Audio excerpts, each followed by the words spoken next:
নবীজি ব্যথিত হৃদয় নিয়ে চলে গেলেন তায়েফে, তায়েফের মানুষকে দাওয়াত দেওয়ার জন্য। তায়েফের মানুষেরা বিশ্ব নবীর দাওয়াত গ্রহণ না করে নবীজির জান্নাতি শরীর মোবারকে পাথর নিক্ষেপ করলেন। পাথরের আঘাতে আমার নবীজির জান্নাতি শরীর মোবারক দিয়ে রক্ত ঝরতে লাগলেন। আমার নবীজি জ্ঞান হারায় ফেললেন। নবীর প্রিয় সাহাবী যায়েদ বিন হারেসা বলেন, পাথর দিয়ে নবীজির পুরো শরীরটা ঢাকা। আমি অনেক কষ্টে নবীজির দেহ মোবারক থেকে পাথরগুলোকে সরায় ফেললাম। নবীজি যখন জ্ঞান ফিরে আসলো আমাকে ডেকে বলে, যায়েদ এখন কোন নামাজের সময়? হযরতে যায়েদ ডেকে বলেন, নবী এখন আসর নামাজের সময়। বিশ্ব নবী ডেকে বলেন, যায়েদ আমার একটু ওযু বানায়া দাও। বিশ্ব নবীকে ওযু বানায়া দিলেন। হযরতে যায়েদ ডেকে বলেন, আমি যখন নবীজির পা মোবারক থেকে জুতা খুলতে গেলাম, আমি তাকায় দেখি নবীজির জুতার ভিতরে রক্তগুলো জমাট বেঁধে গেছে।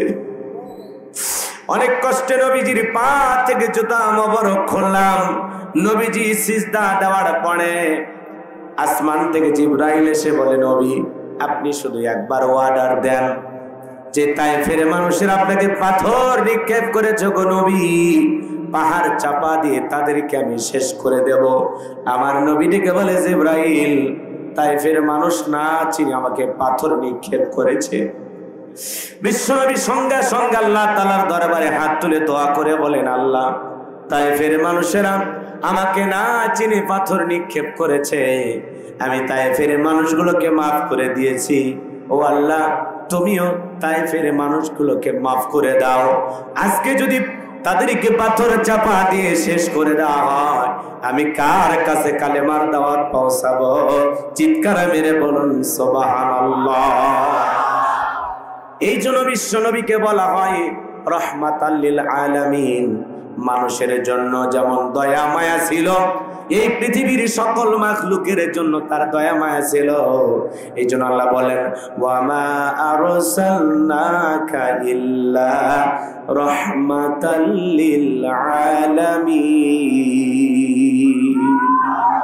সমগ্র জাতির জন্য, মানব দানব জিন ইনসান সকলের জন্য, সকল মাখলুকের জন্য, সকল সৃষ্টির জন্য আল্লাহ পাক বিশ্ব নবীকে রহমত স্বরূপ প্রেরণ করেছেন। চিৎকার মেরে বলুন সুবহানাল্লাহ। নবীজি বাড়িতে চলে আসলেন।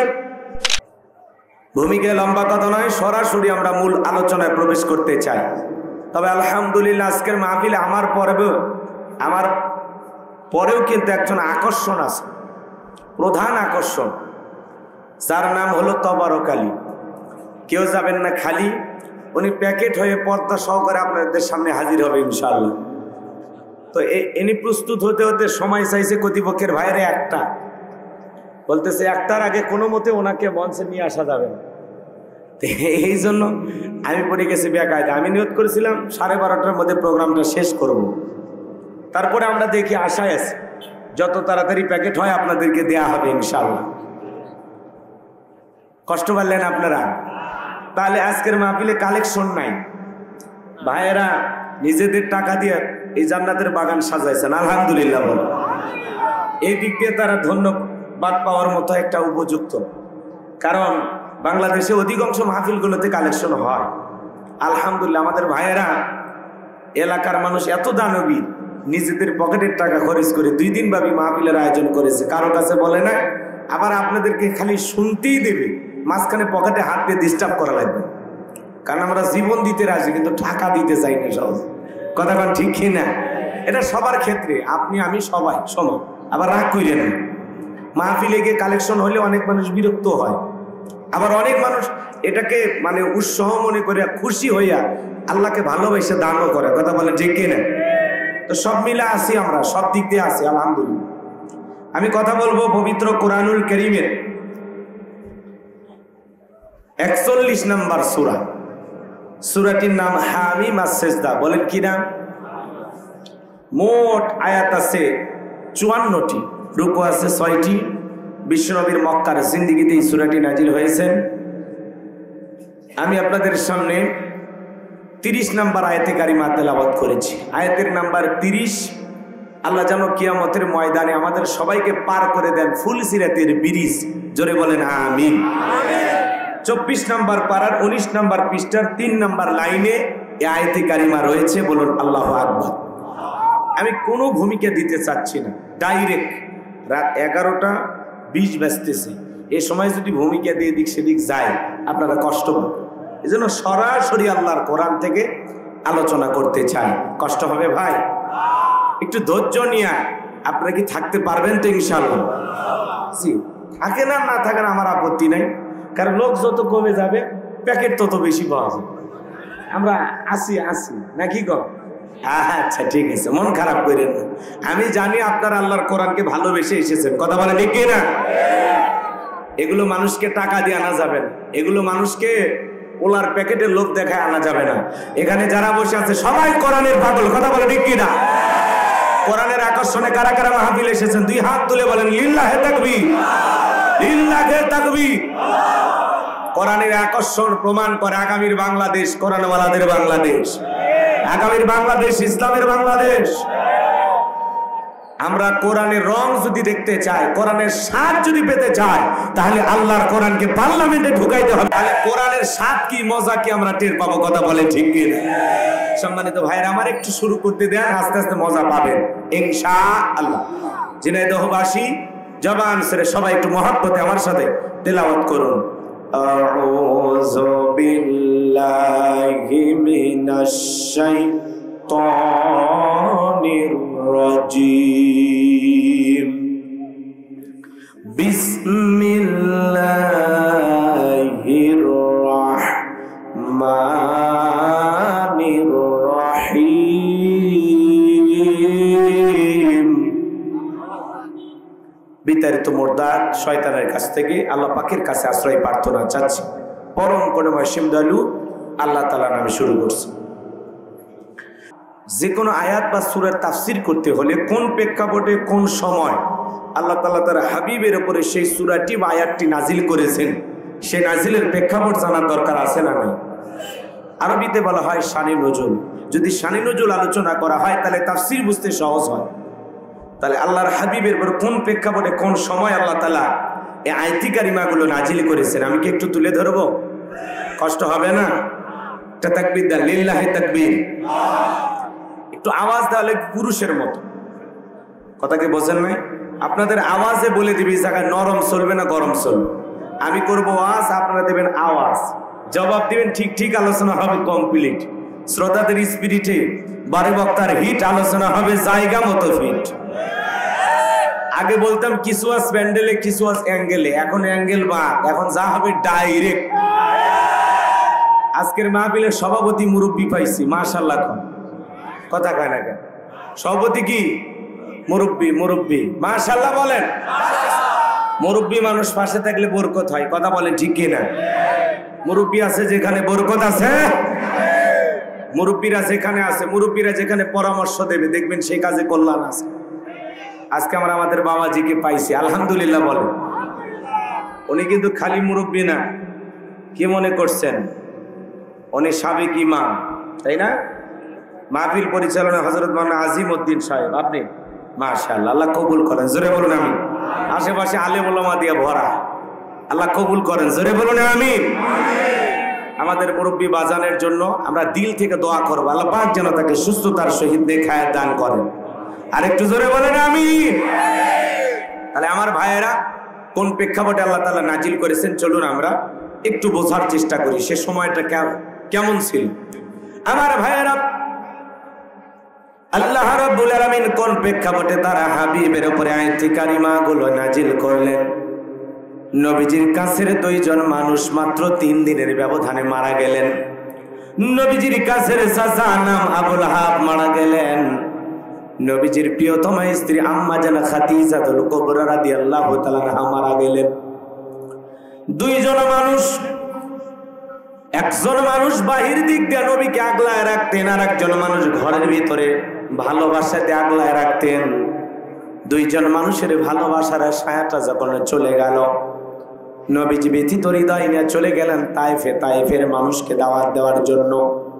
তায়েফের মানুষেরা বিশ্ব নবীর দাওয়াত গ্রহণ না করে নবীজির জান্নাতি শরীর মোবারকে পাথর নিক্ষেপ করলেন।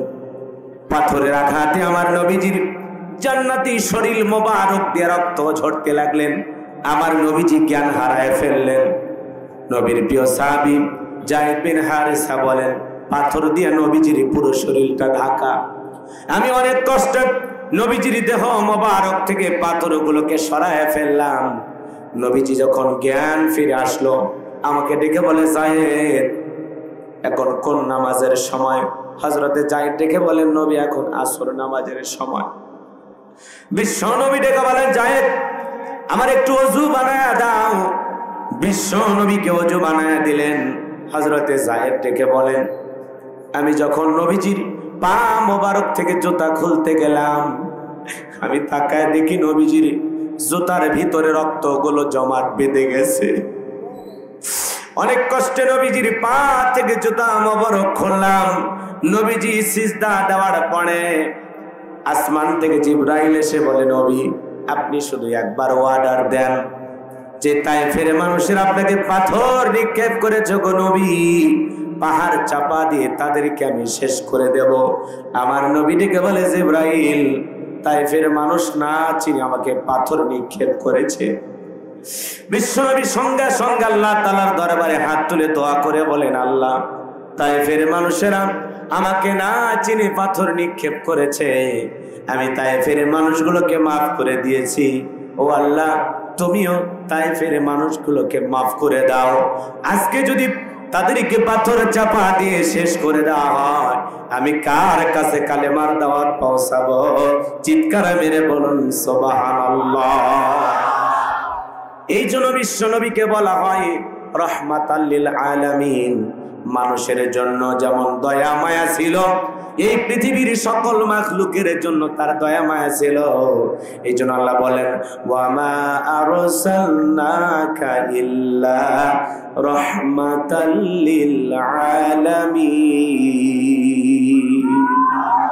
সমগ্র জাতির জন্য, মানব দানব জিন ইনসান সকলের জন্য, সকল মাখলুকের জন্য, সকল সৃষ্টির জন্য আল্লাহ পাক বিশ্ব নবীকে রহমত স্বরূপ প্রেরণ করেছেন। চিৎকার মেরে বলুন সুবহানাল্লাহ। নবীজি বাড়িতে চলে আসলেন। আসমান থেকে 19 দিন পর্যন্ত জিবরাইল আসে না, নতুন কোন আয়াতে কারিমা নাজিল হয় না। আমার ভাইয়েরা, সাহাবায়ে কিরামদেরকে কাফেররা ডেকে বলেন, ও নবীর সাহাবীরা, কি ব্যাপার তোমাদের নবী তো নতুন কোন আয়াত পাঠ করে শোনায় না, নতুন কোন আয়াতে কারিমা তার উপরে তো নাজিল হয় না, নাকি তার উপরে যে জিন ভর করেছিল সেই জিনটা বিদায় নিয়েছে? জোরে কোন নাউজুবিল্লাহ। কাফেররা ডেকে বলে, ও নবীর সাহাবীরা, তোমাদের নবী তো নতুন কোন আয়াত বা সূরা পাঠ করে আমাদেরকে শোনায় না, নাকি তার আল্লাহ তাকে ভুলে গেছেন? এই কথাগুলো বলে সাহাবায়ে কিরামদের মনের মধ্যে কষ্ট দেয়। কিন্তু বিশ্বনবীর সাহাবীরা মনে মনে কষ্ট পাইলেও কেউ রাসূলের সামনে গিয়ে কথাগুলো প্রকাশ করে না। আল্লাহ রাব্বুল আলামিন তখন সাহাবায়ে কিরামদের মনের ব্যথা আর তার বন্ধুর ব্যথা দূর করার জন্য 19 দিন পরে আসমান থেকে জিবরাইলের মাধ্যমে এই পাওয়ারফুল আয়াতে কারিমাগুলো নাজিল করে আমার আল্লাহ রাব্বুল আলামিন জানিয়ে দিলেন, ইন্নাল্লাযীনা ক্বালু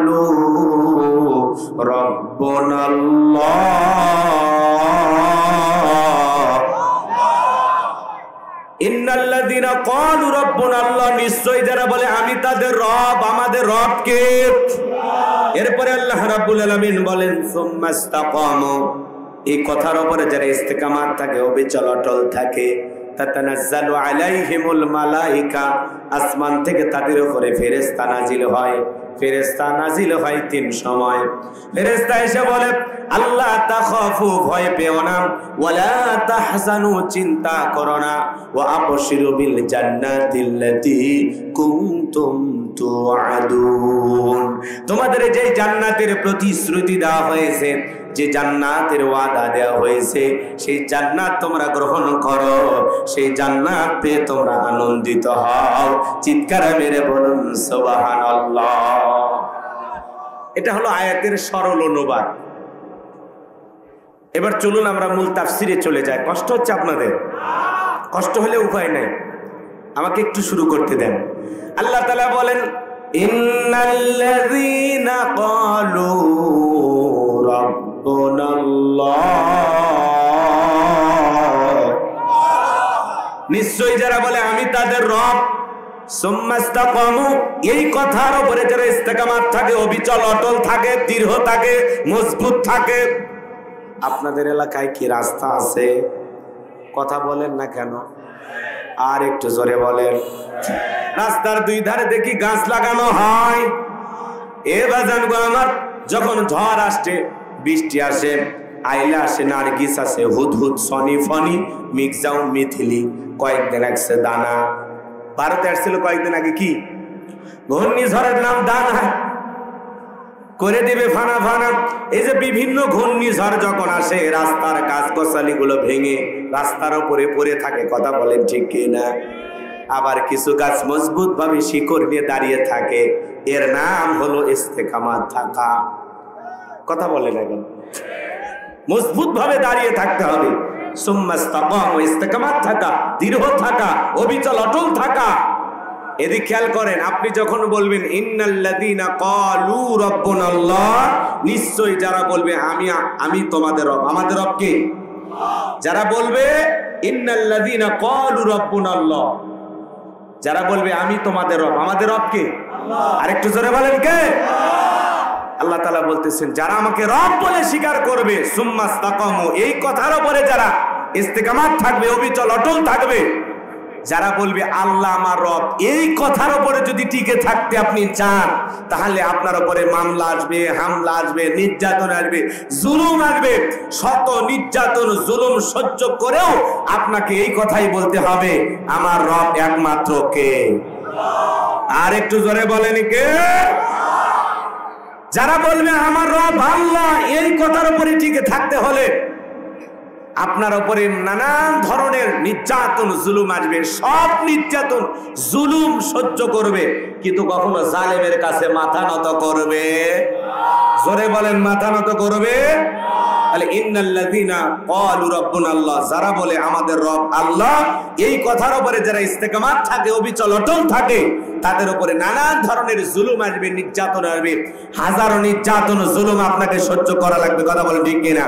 শুধুমাত্র রবকে রব বলে মানার কারণে আপনাকে ঘর ছাড়া করবে, বাড়ি ছাড়া করবে, দেশ ছাড়া করবে, আপনাকে ফাঁসির দড়িতে ঝুলাবে। মুমিন হাসতে হাসতে ফাঁসির দড়িতে ঝুলবে, এরপরেও জালেমের কাছে মাথা নত করবে না, করবে না, করবে না। এর নাম হলো সুম্মা ইসতাকামু, ইস্তেকামাত থাকা। মিথ্যা মামলা দেবে, কথা কয় না? মিথ্যা মিথ্যা অপরাধ দিয়া, মিথ্যা তহমত দিয়া, রিমান্ডে নিয়ে পিটাবে, কথা কয় না? সাহাবায়ে কিরাম পরীক্ষা দেয় নাই? হযরতে খাব্বাব পরীক্ষা দিয়েছেন, সুমাইয়া পরীক্ষা দিয়েছেন, কথা বলে ঠিক না? বিশ্বনবীর প্রত্যেকটা সাহাবী পরীক্ষা দিয়েছেন। হযরত খাব্বাবকে ধরে নিয়ে যায় গরম আগুনের, কয়লা ছিলেন আপনার, কয়লা, কথা কয় না? জ্বলন্ত আগুনের আঙ্গার হযরতে খাব্বাবের পিঠের ভিতরে ফুরে ফুরে দিয়েছে। শরীরের গোস্ত, রক্ত, চর্বি গলে গলে পড়ে গেছে। এরপরেও তারা ঈমান থেকে 1 ইঞ্চি সরে যায় নাই। বলুন আল্লাহু আকবার। এর নাম হলো সুম্মা ইসতাকামু, দৃঢ় থাকা, মজবুত থাকা। একটু অবস্থা পরিবর্তন, কি সামনে মিছিল থেকে দাড়িওয়ালা টুপিওয়ালা দেখে ধরতেছে, তখন বাড়িতে এসে টুপি খুলে দেয়, সেলুনের যা দাড়ি কাটে, বলা আপাতত দাড়ির সুন্নত দরকার নাই। কথা বলেন না কেন? সময়ের ওপরে ওদের আমল নির্ভর করে। রাগ করতেছেন আপনারা? তো যারা একটু সুযোগ মানে বেগতি দেখলেই, অবস্থা অনুকূলে না থাকলেই দেখবেন টুপি পরা বাদ দেয়, দাড়ি কেটে সাফ করে ফেলে দেয়। তখন বলতেছে কি কয়, দাড়ি টুপি দেখলে জামাত শিবির বলবে ভাই দরকার নেই আমার, কথা কয় না কে? এরকম সুবিধাবাদ জিন্দাবাদ আছে না? আপনি যদি নিজেকে মুমিন দাবি করেন, আপনাকে পরীক্ষা দিয়ে উত্তীর্ণ হয়ে জান্নাতে যাওয়া লাগবে। কথা বলেন ঠিক কিনা? আল্লাহ করেছে শুধু ঈমান এনেছি কথা বললেই তাদেরকে ছেড়ে দেওয়া হবে? তাদের কি পরীক্ষা করা হবে না? আল্লাহ অবশ্যই পরীক্ষা করে দেখবেন ঈমানের দাবিতে কারা সত্যবাদী আর কারা মিথ্যাবাদী। কথা বলেন ঠিক কিনা? তো চলুন আলোচনার গভীরে প্রবেশ করি। কষ্ট হচ্ছে নাকি আপনাদের? তাহলে একটু তাকবীর দেন, লিল্লাহি তাকবীর। আমার আল্লাহ রাব্বুল আলামিন বলেন, ইন্নাল্লাযীনা ক্বালু রাব্বুনাল্লাহ নিশ্চয়ই যারা বলে আমি তোমাদের রব, আমাদের রব কে? আরেকটু জোরে বলেন আমাদের রব কে? ও ঝিনাইদহের মুসলমানেরা, ডান হাতটা তুলে শাহাদাত আঙ্গুলি দিয়ে ইশারা করে আসমানের দিকে ইশারা করে চিৎকার মেরে ডেকে বলেন তোমাদের রব কে? আরেকটু জোরে ডাকতে বলেন কি? আরেকটু জোরে ডাক দেন আল্লাহ। সবাই ভালোবেসে ডাক দেন আমাদের রব কে? আরেকটু জোরে আল্লাহ আল্লাহ। সবাই কলিজার সবটুকু আবেগ ভালোবাসা উজাড় করে শেষবারের মতো আল্লাহ। এই যে আল্লাহ আল্লাহ বলে ডাক দিলাম, আমাদের আল্লাহ খুশি না বেজা? জোরে বলেন। দুনিয়াতে যদি বাবাকে ডাক দেন বাবা বাবা, বাবা রাগান্বিত হয়ে বলে অত বাবা বাবা করিস কেন, তোর কি মরণের বিগের উঠছে? যদি মাকে ডাক দেন মা মা, মা রাগান্বিত হয়ে বলে বিয়ে দিলে 2 বাচ্চার বাবা হয়ে যাবি, তাও মেয়ে মেয়ে ছাড়লি না, তোর মেয়ে মেয়ে শুনতে আর ভালো লাগে না, বলে কি না? ভাই কথা গেলে শুনিন না, উদাহরণ দিয়ে কথা বুঝাবো, রাগ কইলেন, একটু মনোযোগ দেন, কথা বলবেন, আওয়াজ দিবেন, প্রত্যেকটা কথার শেষে সাপোর্ট দিবেন। ভাইকে যদি ডাক দেন রুবেল ভাই, শাহাদত ভাই, লিটন ভাই, সাদিক ভাই, আমিনুল ভাই যদি ডাক দেন, চিৎকার মেরে ডেকে বলবে অত ভাই ভাই করিস কেন, তুলে একবার আছাড় মারবো আমার চিনিস। তার মানে কি বললেন হুজুর? দুনিয়াতে যদি ভাইকে ভাই বলে ডাক দেন ভাই রাগান্বিত হয়, মাকে মা বলে ডাক দিলে অত মা মা শুনতে মায়েরও ভালো লাগে না, মা মেজাজ গরম করে বকা দেয়। ভাইকে ভাই বলে ডাকলে ভাই রাগান্বিত হয়, বাবাকে বাবা বলে ডাকলে বাবাও মাঝে মাঝে রাগান্বিত হয়। কিন্তু এমন এক সৃষ্টিকর্তা, এমন এক স্রষ্টা, এমন এক আল্লাহ পেয়েছি, কোটি কোটি বার ডাক দিল বিরক্ত হন না, যিনি তিনি কে? যত ডাকবেন বেশি তত আল্লাহর প্রিয় গোলাম হতে পারবেন। এই জন্য আল্লাহ রাব্বুল আলামিন বলেন ইন্নাল ইনসানা লিরাব্বিহি লাকানুদ, মানুষ বড় অকৃতজ্ঞ, মানুষ বড় অকৃতজ্ঞ। আল্লাহর জমিনে বসবাস করি, আল্লাহর দেয়া নিয়ামত খাই, কিন্তু আল্লাহ তাআলার কৃতজ্ঞতা প্রকাশ করি না। কথা বলেন ঠিক কি না? আল্লাহ তাআলা বলতেছেন মানুষ বড় অকৃতজ্ঞ। ডাইরেক্ট বাংলা ভাষায় যাকে বলা হয় নিমক হারাম। কথা বলেন না? নিমক হারাম বোঝেন না? আপনার 2 জন বন্ধু ওঠা বসা করেন একসাথে, মনে করেন গেঞ্জি কিনলে 2টা, শার্ট কিনলে 2টা, ঘড়ি কিনলে 2টা, কথা কি বোঝেন? ওই বন্ধুকে আপনি নিজের ভাইয়ের চাইতে বেশি ভালোবাসেন, এন্ড কোনো কারণে সেই বন্ধুর হঠাৎ করে বিয়ে, কিন্তু আপনারা দাওয়াত দেন। যদি আপনাকে দাওয়াত না দেয় আপনি কি বলবেন? কি বলবেন? হাই রে, নিজের ভাইয়ের সাথে বেশি ভালোবাসলাম, ওই নিমক হারাম বিয়ে করে আমার দাওয়াত দেন। কথা বলে ঠিক? সামান্য 2-4টা গেঞ্জি আর মোবাইল আর এই 2-4 দিন হোটেলে বিল দিয়েছেন, খাওয়াইছেন, এতে যদি আপনি একজনকে নিমক হারাম বলে গালি দেন, আর আল্লাহ 50-60 বছর আপনারে আমারে খাওয়ায়, এত নিয়ামত দেয়, সে আল্লাহ তাআলা কি বলতেছেন? ইন্নাল ইনসানা লিরাব্বিহি লাকানুদ, মানুষ বড় অকৃতজ্ঞ। আল্লাহর জমিনে বসবাস করে, আল্লাহর খায়। কথা বলেন না কেন? আমরা কার দেয়া রিজিক খাই? এই জমিনে বসবাস করা লাইসেন্স দিয়েছেন কে? নাকি কোনো দল দিয়েছে? তাহলে এই জমিনের মালিক কে? আসমানের মালিক কে? আমার ভাইয়েরা, আল্লাহ তাআলার এত নিয়ামত খাই, কিন্তু আল্লাহ তাআলার কৃতজ্ঞতা আদায় করি না। এই জন্য আল্লাহ বলেন মানুষ বড় অকৃতজ্ঞ। তাহলে আমরা কি অকৃতজ্ঞ হব না কৃতজ্ঞ হব? প্রশংসা হবে কার? সুখে থাকি দুঃখে থাকি সব সময় প্রশংসা করব কার? একটু জবান ছেড়ে বলুন আলহামদুলিল্লাহ। অনেকের বাড়ি থাকে মিস্টার ডগ, চেনেন তো নাকি? কুকুর। বাজার থেকে গরুর গোশত কিনে নিয়ে আসলেন, নিয়ে এসে আপনি যে হাড়টা সবচাইতে শক্ত, খাইতে পারলেন না, তখন ডাকতেন লালু লালু, তখন লেজ ডাকতে নাতে আপনার সামনে হাজির, তখন ওই হাতটা দিয়ে বলেন খা ফি সাবিলিল্লাহ। কথা কয় না কেন? ওই শুকনো হাড় খেয়ে ওই কুকুর, রোদ নাই, বৃষ্টি নাই, ঝড় নাই, তুফান নাই, মালিকের বাড়ি পাহারা দেয়, মালিকের সাথে কোনোদিন গাদ্দারি করে না। অপরিচিত লোক ওই বাড়িতে প্রবেশ করলে ওই কুকুর ডাক দেয়, কোন এলাকা থেকে আসছো, বাড়ি কোথায়, ভিতরে যে যাইবা অনুমতি আছে? ওর ভাষায় বলে। এখন বাড়িতে থাকা ব্যক্তি যখন ধমক দেয় লালু চবে চুপ, তখন বলছে ও ভিতরে প্রবেশের অনুমতি আছে, যাও আমিও দেখতেছি। এবার আগন্ত ব্যক্তি আর বাড়ির মানুষ দুইজন মিলে গল্প করে, কুকুর লেজ নাড়ায় চতুর্দিক দিয়ে ঘরে, একবার মালিকের চেহারার দিকে তাকায় আর একবার আগন্ত ব্যক্তির চেহারার দিকে তাকায়, আর মালিককে ইশারা দিয়ে বলতে চায়, একবার শুধু বলে লোকটারে চিনি না, এমন কামড় দেব হাসপাতালে যায় ইনজেকশন না দেওয়া পর্যন্ত ভালো হবে না। বাড়ির লোকটা যখন ধমক দেয়, যা যা যা সরে যা, এখান থেকে সরে যা, তখন বলে, ও আপনার পরিচিত লোক, আগে বলবেন, খামাকাই ডিউটিটা করলাম। আমার ভাইয়েরা, একটা কুকুর শুকনো হাড় খেয়ে মালিকের বাড়ি পাহারা দেয়, কোনোদিন মালিকের সাথে গাদ্দারি করে না। আর আমরা আশরাফুল মাখলুকাত, আল্লাহর ভিআইপি সৃষ্টি, আল্লাহ বলেন, কুনতুম খায়রা উম্মাতিন উখরিজাত লিন-নাস, তোমাদেরকে উত্তম জাতি বানাইলাম, ভিআইপি বানাইলাম, মর্যাদার আসনে বসাইলাম। এই পৃথিবীর জমিনে তাকায় দেখেন, হাঁস খাবার খায় মাথা নিচের দিকে নামায়, মুরগি খাবার খায় মাথা নিচের দিকে নামায়, গরুটা খাবার খায় মাথা নিচের দিকে নামায়, ছাগল খাবার খায় মাথা নিচের দিকে নামায়। আমার আল্লাহ ডেকে বলে, গোলাম, পৃথিবীর যত প্রাণী খাবার খায় মাথা নিচের দিকে নামায়, কিন্তু আমি তোরে সৃষ্টির সেরা বানাইলাম, নাম্বার 1 বানাইলাম, মর্যাদার আসনে বসাইলাম। খাবার খাবার জন্য তোর মাথাটা নত করা লাগবে না। আমি আল্লাহ পাক স্পেশাল 2টা হাত দিলাম, গিটাই গিটাই ভাঁজ দিলাম, খাবার তুলবি আর মুখের ভিতরে দিবি, আরামায়েশে খাবি, আমার নিয়ামত খাবি, আর মাথাটা নত করে আমি আল্লাহর কুদরতি কদমে সেজদা দিবি। ওই মাথা আমি আল্লাহ ছাড়া আর কারো কাছে নত করা যাবে না। চিৎকার মেরে বলুন আল্লাহু আকবার। এই জন্য পৃথিবীর জমিনে যা কিছু দেখেন, আল্লাহ তাআলা সবকিছু আপনার আমার জন্য সৃষ্টি করেছেন। আমার আল্লাহ বলেন, হুয়াল্লাযী খালাকালাকুম মা ফিল আরদি জামিআ। আল্লাহ রাব্বুল আলামিন বলেন, পৃথিবীতে যা কিছু করে গোলাম, এই দুনিয়ার জমিনে সব কিছু আমি আল্লাহ পাক তোমাদের জন্য সৃষ্টি করেছি, আর তোমাদেরকে সৃষ্টি করেছি আমি আল্লাহর গোলামি করার জন্য। দুনিয়ার সব সৃষ্টি আপনার আমার গোলামি করবে, আর আপনি আমি গোলামি করব কার? আরেকটু জোরে বলেন, কার? ওয়া মা খালাকতুল জিন্না ওয়াল ইনসা ইল্লা লিয়াবুদুন।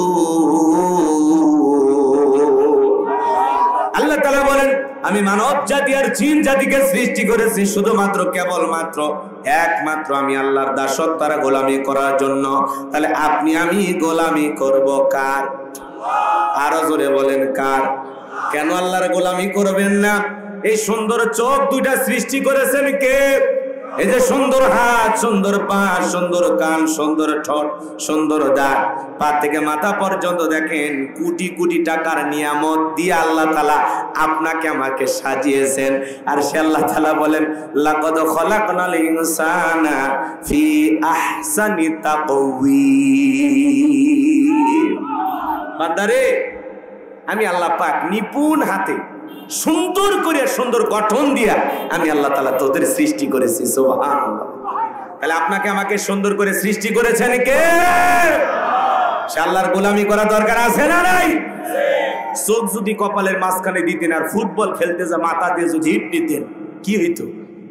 চোখ 2টে ডিম পোছায় যেত। নাক যদি সিহারার মাছ বরাবর না দিয়ে পিঠের মাঝখানে লাগায় দিত, কোনো কিছু খাবার আগে প্লেটটা পিছন দিকে নিয়ে যায়, বলা লাগতো, নাক মামু খাবারটা চেক করে দেখতো, খাবো না ফেলে দেবো। কথা কন ঠিক না? কারণ খাবারটা টাটকা না বেশি, খারাপ না ভালো, এটা বোঝার জন্য প্রথমে কে টার্গেট করে?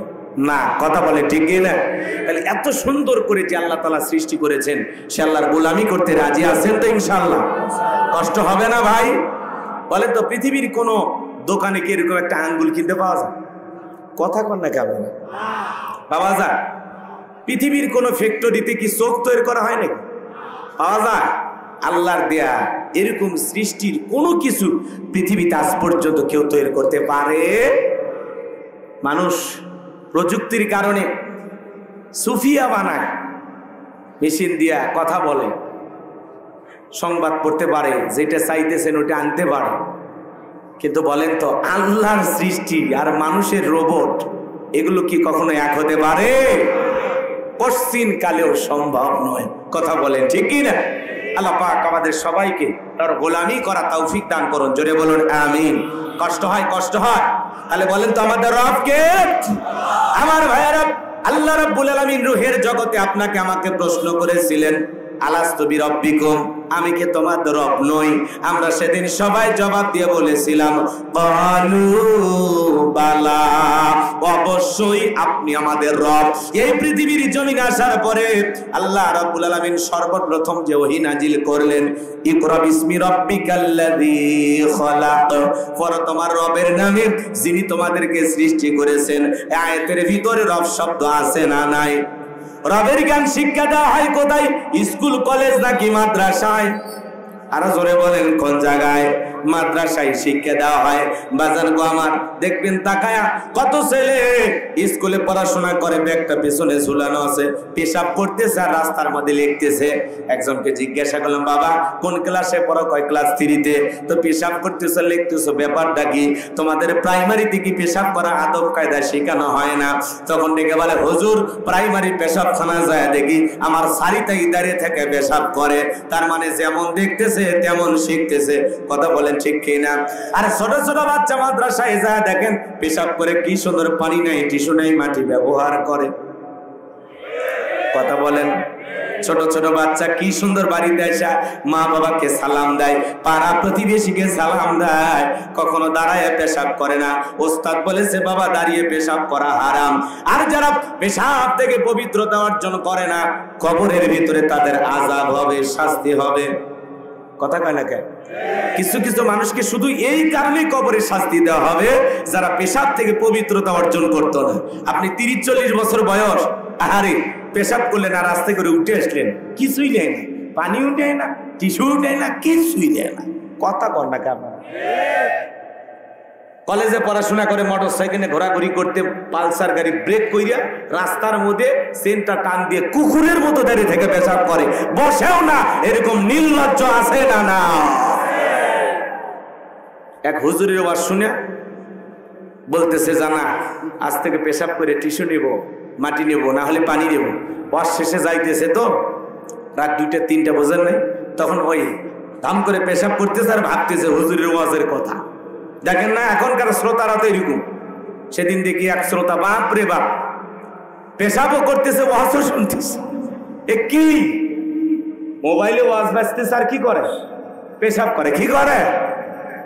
ভদ্রতা নাই। রাগ করতেছেন আপনারা না?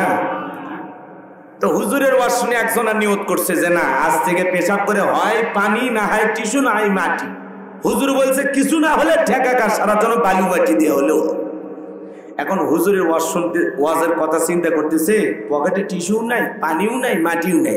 তো রাস্তার কিছু বালু জড়াইয়া, কথাকে বুঝতে পারতেছে, কিছু বালু জড়াইয়া দিয়েছে। হুজুরের ওয়াজ আমল করতেছে। এখন ওই বালুর ভিতরে ছিল কিছু লাল পিঁপড়ে। কিছুক্ষণ পরে ইঞ্জেকশন দেওয়া শুরু করছে। তখন বলতেছে এই জন্য তো আমি হুজুরদের দেখতে পারি না। দোষকে হুজুরে নাকি ওর আমলে। টর্চ লাইট মেরে দেখার দরকার আছে না? রাগ করতেছেন মনে হয়। আমার ভাইয়ের মন খারাপ করবেন না বাজান গো, আমার হৃদয়ের কান পেতে কথাগুলো শুনে যান। তাহলে সন্তানকে যদি মানুষের মতো মানুষ বানাইতে চান, মাদ্রাসায় পড়ানোর দরকার আছে না নাই? ছোটবেলায় কোরআন হাদিস পড়ান, এরপরে ডাক্তার বানান, ইঞ্জিনিয়ার বানান, আপত্তি নাই। কিন্তু আগে মাদ্রাসায় পড়াইয়া কোরআন হাদিস শিখাইয়া যে সন্তানটাকে ছোটবেলায় মাদ্রাসায় পড়াবেন, একটু মানুষের মতো মানুষ বানানোর চেষ্টা করবেন। এই সন্তান কোনোদিন মা বাবাকে বৃদ্ধাশ্রমে রেখে আসবে না, বাড়ি থেকে তাড়ায় দিবে না। বাংলাদেশের কোন আলেম তার মা বাবাকে ঘর থেকে, বাড়ি থেকে তাড়ায় দিয়েছে, বৃদ্ধাশ্রমে পাঠায় গেছে? আজ পর্যন্ত এমন ইতিহাস কি আপনারা শুনেছেন? তাহলে সন্তানকে মানুষের মতো মানুষ বানাতে চাইলে মাদ্রাসায় পড়ানো ছাড়া বিকল্প কোনো রাস্তা খোলা নাই। সন্তানকে মাদ্রাসায় পড়াবো তো ইনশাআল্লাহ। আল্লাহ কবুল করুন, জোরে বলুন আমিন। আল্লাহ রাব্বুল আলামিন পবিত্র কোরআনুল কারীমের 1 নাম্বার সূরা সূরাতুল ফাতিহার 1 নাম্বার আয়াত, জবান ছেড়ে সবাই বলুন আলহামদুলিল্লাহি রাব্বিল আলামিন। সমস্ত প্রশংসা, যাবতীয় প্রশংসার একমাত্র মালিক তিনি, সৃষ্টিকুলের প্রতিপালক আমাদের আল্লাহ যিনি। তাহলে সকল প্রশংসা পাওয়ার একমাত্র মালিক কে? আয়াতের ভিতরে রব শব্দ আছে না নাই? আপনি আমি যখন রুকুতে চলে গেলাম কি তাসবিহ পাঠ করলাম? সুবহান রাব্বিয়াল আযীম, সুবহান রাব্বিয়াল আযীম। রব শব্দ আছে না নাই? রুকু হতে দাঁড়ানোর সময় কি বলি?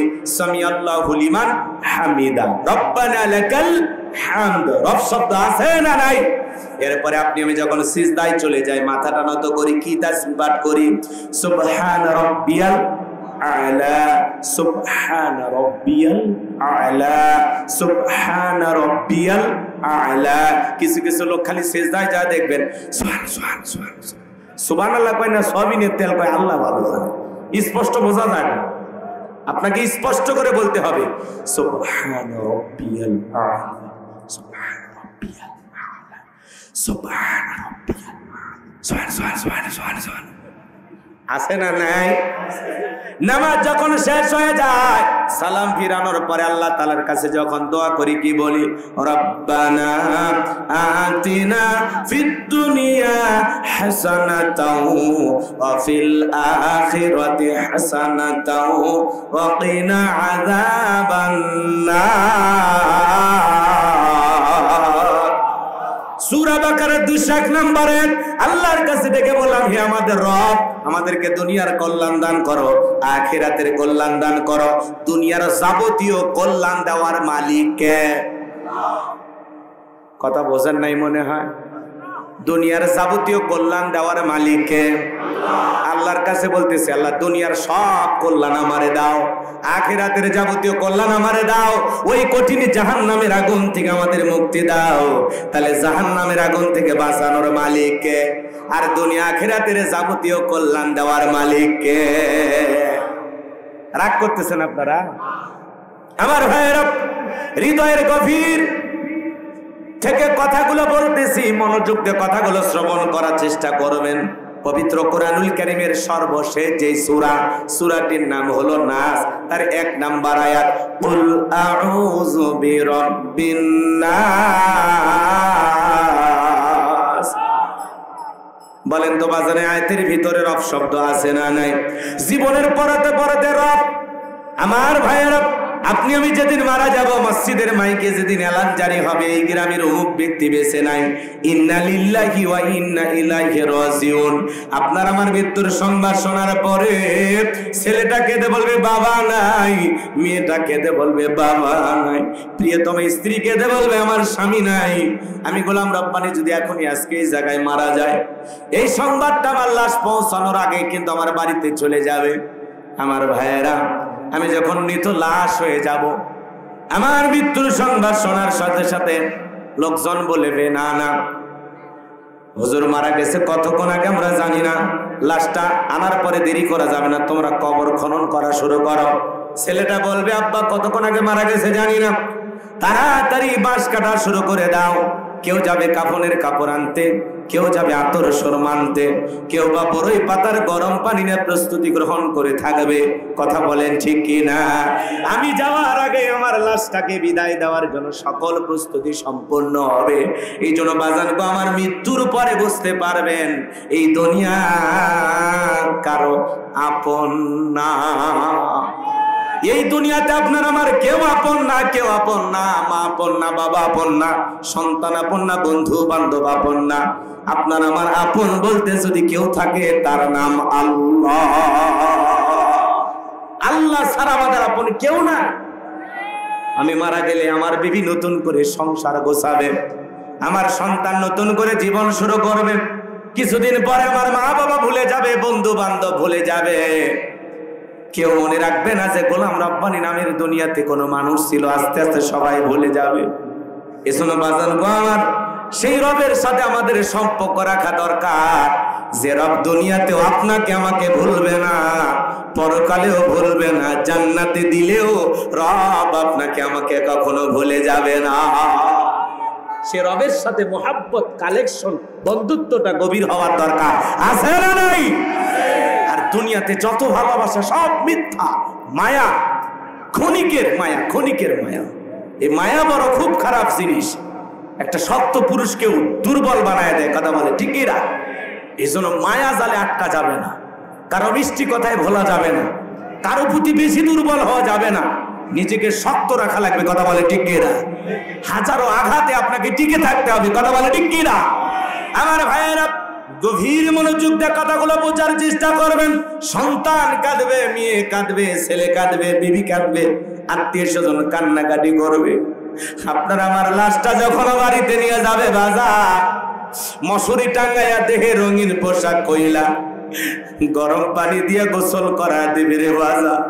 এরপরে চকলেটের মতো সাদা কাপড়ে মরাইয়া মসজিদের খাটিয়াতে 2-4 জন বরযাত্রী ধইরা ওই অন্ধকার কবরে নিয়ে যাবে। 3 জন মানুষ লাশটা রাখার জন্য কবরে নামবে। আপনি আমি মনে মনে ভেবে নেব এই 3 জন মনে হয় আমার সাথী হবে, সঙ্গে থাকবে। কিন্তু না না, কবরে লাশটা রাখার পরে কেবলামুখী করে দিয়া একে একে সবাই কবর থেকে উঠে আসবে। এরপরে কবরের উপরে বাঁশের বিছানা বিছাইয়া দেবে। বাঁশের ছিদ্রগুলো দিয়া হালকা একটু আলো কবরে প্রবেশ করবে। এরপরে যখন কবরের উপরে মাটি চাপা দিয়া দেবে, দিয়ে আত্মীয় স্বজন সবাই যখন চলে আসবে, ওই কবরে থাকা ব্যক্তি যারা তাকে মাটি দিয়ে চলে যাচ্ছে, দাফন শেষ করে চলে যাচ্ছে, ওদের পায়ের আওয়াজ শুনবে আর চিৎকার মেরে ডেকে বলবে, আমাকে একা রাইখা যাইও না, আমাকে সঙ্গে নিয়ে যাও। কবরে থাকা ব্যক্তির চিৎকার দুনিয়ার কেউ শুনতে পাবে না। ওই কবর বড় কঠিন জায়গা, যেই কবরের ডানে মাটি বামে মাটি, মাটির হবে বিছানা, ওপরেতে বাঁশের ছাউনি, কবর নাম তার ঠিকানা। কবরটা হয়ে যাবে ঘোর অন্ধকার, নাই সাথী নাই বাতি নাই জানালা নাই দরজা। এ তো বড় আশ্চর্যজনক একটা ঘর। দাদা গেল, বাবা গেল, কত মানুষ কবরে শায়িত, কত মানুষকে কবরে রেখে আসলাম, কেউ চলে আসলো না। এমন একটা জায়গা যেখানে যাওয়ার সুযোগ আছে, ফিরে আসার কোনো সুযোগ নাই। কথা বলেন ঠিক কিনা? আমার ভাইয়েরা, ওই কবর বড় কঠিন জায়গা। বিশ্বনবী মুহাম্মদ রাসূলুল্লাহ সাল্লাল্লাহু আলাইহি সাল্লাম বলেছেন, ক্বালা ক্বালা রাসূলুল্লাহ সাল্লাল্লাহু আলাইহি সাল্লাম, ইন্নামাল কুবরু রাওযাতুম মিন রিয়াদিল জান্নাহ আও হুফরাতুম মিন হুফারিন নার। রাহু তিরমিজি, তিরমিজি শরীফের হাদিস। বিশ্বনবী বলেন, যে ব্যক্তির আমল ভালো, মৃত্যুর সঙ্গে সঙ্গে আল্লাহ রাব্বুল আলামিন তার কবরটাকে জান্নাতের বাগান বানায় দিবেন। বলুন সুবহানাল্লাহ। যে ব্যক্তি নেককার, নেক আমল করে কবরে যাবে, কবরে লাশটা রাখা মাত্রই আমার ভাইয়েরা এদিকে খেয়াল করেন, কবরটা হয়ে যাবে জান্নাতের বাগান, প্রশস্ত হবে কবর, যতদূর চোখ যায় ততদূর দেখতে পাবে। আল্লাহু আকবার বলেন। আর যে ব্যক্তির আমল খারাপ, আও হুফরাতুম মিন হুফারিন নার, তার কবরটা হবে জাহান্নামের আগুনের গর্ত। একবার যদি কারো কবর জাহান্নামের আগুনের গর্ত হয়ে যায়, তার কিন্তু বাঁচার কোনো উপায় নাই। আমার নবী এক জায়গায় বসা, জিবরাইল এসে বলে, নবী এই মুহূর্তে একটা আওয়াজ হইল, আপনি কি শুনতে পাইছেন? আমার নবী বলে, হ্যাঁ আমি শুনতে পেয়েছি। জিবরাইল বলেন, গো নবী, আজ থেকে 70 বছর আগে আল্লাহ পাক জাহান্নামের গর্তের মুখে একটা পাথর ছেড়ে দিয়েছে। এই মাত্র জাহান্নামের তলদেশে পাথরটা পৌঁছাইলো। চিন্তা করেন বাজান গো আমার, একটা পাথর ছেড়ে দিলে যদি 70 বছর সময় লাগে, আল্লাহ না করুক, আল্লাহ না করুক, আপনার আমার গুনাহের কারণে, অপরাধের কারণে আসমান জমিনের মালিক আল্লাহ যদি বেজার হইয়া একবার জাহান্নামের আগুনের গর্তে ফেলে দেয়, আপনার আমার কিন্তু বাঁচার কোনো উপায় নাই। কথা বলে ঠিক কিনা? এজন্য আল্লাহ তাআলা বলেন, ফামাই আমাল মিসকালা যাররাতিন খায়রান ইয়ারা ওয়া মাই আমাল মিসকালা যাররাতিন শাররান ইয়ারা। বান্দারে, তুমি যদি যারা পরিমাণ অনুপরিমাণ নেক আমল করো, ওইটাও তোমার আমল নামায় লিপিবদ্ধ করা হবে। আবার তুমি যদি যারা পরিমাণ অনুপরিমাণে বদ আমল করো, গুনাহের কাজ করো, সেইটাও তোমার আমল নামায় লিপিবদ্ধ করা হবে। আর যারা গুনাহ নিয়ে অন্ধকার কবরে যাবে, ওই কবরের ডানের মাটি বামে চলে যাবে, বামের মাটি ডানে চলে যাবে। এমন জোরে চাপ দেবে বাজার, এক পাজরের হার অন্য পাজরে ঢুকে যাবে। কবরে থাকা বিষাক্ত সাপ যদি সবল বারে পা থেকে মাথা পর্যন্ত বিষের যন্ত্রণায় দেহটা জ্বলে যাবে। কবরে থাকা অন্ধ ফেরেশতা চোখে দেখে না, কানে শোনে না, হাতুড়ি দিয়ে বাড়ি মারবে, দেহটা চূর্ণ বিচূর্ণ হয়ে যাবে। ওই কবরে দেখার কেউ থাকবে না, সাহায্য করার কেউ থাকবে না। কবরে কিন্তু জায়গা ভালো না। কথা বলে ঠিক কিনা? নবীর প্রিয় সাহাবী হযরত উসমান জান্নাতের সার্টিফিকেট প্রাপ্ত সাহাবী। এরপরে কবর থেকে অঝরে চোখের পানি ছেড়ে দিয়ে কান্না করতেন। সাহাবা একরাম জিজ্ঞাসা করে, ভাই ওসমান, আপনি কবর দেখে কেন কান্না করেন? হযরত উসমান রাদিয়াল্লাহু তাআলা আনহু বলেন, এই কবর হলো প্রত্যেকটা মানুষের প্রথম মঞ্জিল, প্রথম ঘাঁটি, প্রথম স্টেশন। এই কবরে 3টা প্রশ্ন করা হবে, যে সঠিক উত্তর দিতে পারবে তার মিজান ফুলসিরাতে কোনো টেনশন নাই, যে উত্তর দিতে পারবে না তার বাঁচার কোনো উপায় নাই। ওই কবরের ভিতরে আপনাকে আমাকে প্রশ্ন করা হবে, মার রব্বুকা, তোমার রব কি? এই দুনিয়ার জমিনে রবের গোলামি করেছে যারা, সঠিক উত্তর দিতে পারবে তারা। তাহলে কবরের 1 নাম্বার প্রশ্নের ভিতরে রব শব্দ আছে না নাই? মার রব্বুকা, তোমার রব কি? জোরে বলেন। আমার ভাইরা, যারা রবের গোলামি করেছে, এক আল্লাহর ইবাদত করেছে, যারা আল্লাহর খাঁটি মুমিন মুত্তাকি বান্দা, নেক আমল করে আল্লাহর পছন্দের খাঁটি গোলাম হয়ে, খাঁটি মুসলমান হয়ে কবরে যখন যাবে, তাদেরকে যখন প্রশ্ন করা হবে মার রব্বুকা, ওই নেককার আল্লাহর প্রিয় গোলাম জবাব দিয়ে বলবে, রব্বি আল্লাহ, রব্বি আল্লাহ, আমার রব আমার আল্লাহ। আল্লাহু আকবার। আরেকটু জোরে বলেন আল্লাহু আকবার। আল্লাহ যেন আমাদের সবাইকে কবরের সলজব সঠিকভাবে দেওয়ার তৌফিক দান করেন। জোরে বলুন আমিন। নবীর প্রিয়তমা স্ত্রী আম্মা জান খাদিজাতুল কুবরা আল্লাহ রাসূলের কাছে একদিন কান্না করতেছেন আর বলতেছেন, ও নবী, আমি কখন মারা যাই আমি জানি না। নবীর স্ত্রী কান্না করতেছে। রাগ করতেছেন আপনারা? ও বলতেছে, ও নবী, আমি কবে মারা যাই আমি জানি না, তবে আমি আপনার কাছে 3টা জিনিস চাই। কয়টা? জোরে বলেন কয়টা? 1 নাম্বার, আমি মারা গেলে আপনি যে জুব্বাটা নিয়ে মেরাজ করে আসছেন, ওই জুব্বাটা আমার কাপনের কাপড় বানায় দিন। 2 নাম্বার, নবী গো, আপনি নিজে জানাজার ইমামতি করবেন, আমাকে কবরে রাখার আগে কবর একটু গড়াগড়ি দিবেন। আর 3 নাম্বার, যতক্ষণ পর্যন্ত আমার কবরের সলজব না হয় ততক্ষণ পর্যন্ত আপনি আমার কবরের পাশেই দাঁড়িয়ে থাকেন। নবীর স্ত্রী কবরের সলজবের ভয় করতেছে, কান্না করতেছেন, আর আপনার আমার চোখে পানি নেই, কষ্ট হয়। আমরা তো কবর নিয়ে টেনশন করি না। আমাদের ডায়লগ কি, কবরে গেলে কি দেখবে যাবে, বাপরে বাবুটি বলে দেখার যাবে।